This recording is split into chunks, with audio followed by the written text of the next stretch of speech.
Bonjour chers confrères, je vous présente comment je fais un strayer par section de la partie médiale de la lame des gastrocnémiens. Donc la partie qui correspond au gastrocnémien médial.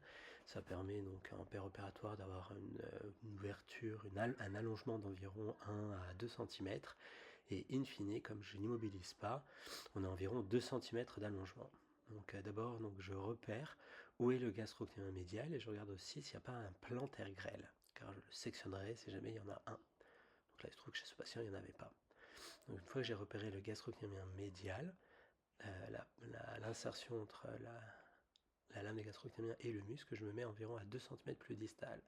Et ensuite je fais une hydrodissection entre le péritendon et la lame des gastrocnémiens avec un mélange de xylocaïne adrénalinée et sérum physiologique à moitié-moitié.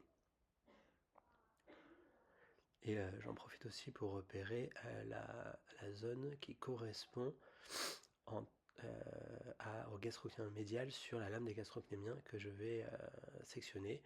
Et j'infiltre un petit peu d'anesthésiant juste sur la zone limite. Ça me permet d'avoir un repère lors de la section. Ensuite, je ajuste avec du sérum physiologique, je, je rajoute encore beaucoup de liquide, car plus il y aura de liquide, plus ça éloigne le nerf sural et plus ça me permet d'avoir une visibilité correcte. Donc en allant, on voit bien donc sur la lame des gastrocnémiens la zone qui a été repérée comme étant la limite entre la lame des gastrocnémiens médial et latéral. Et ensuite, j'insère le crochet le plus bas possible, mais pas trop bas non plus, car il y a quand même le nerf tibial qui est pas très loin. Donc au ras de la peau, mais je fais rentrer dans le péritendon le plus bas possible. Ensuite, je vais jusqu'à la zone en fait qui correspond uniquement au gastrocnémien médial et j'empiète en demi-millimètre sur les gastrocnémiens latéral. Il vaut mieux couper un tout petit peu plus que trop peu. J'ai un repérage sur mon crochet qui permet de savoir exactement dans quelle position est le crochet. C'est très précis. Et ensuite, j'appuie pour mettre en tension la lame des gastrocnémiens, genou en extension, flexion dorsale de cheville. Et comme mes crochets sont très bien affûtés, ça coupe très facilement. Et voilà, c'est fini. Je vérifie ensuite l'ouverture. Donc là, à vue de nez, on a environ 1 cm d'ouverture.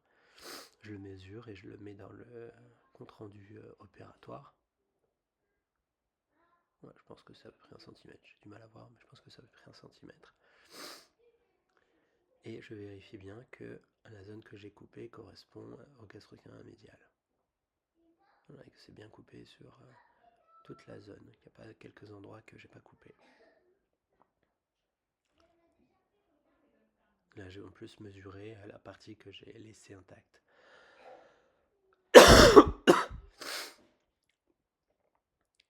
Chez ce patient, il n'y avait pas de plantaire grêle. Le plantaire grêle, je le coupe en premier car une fois qu'on a coupé la lame des gastrocnémiens, ça devient beaucoup plus difficile de repérer le plantaire grêle. Voilà, ensuite c'est un pansement, chaussette de contention et ils ont droit à l'appui immédiatement. Je les revois au bout de 1 mois puis 2 mois.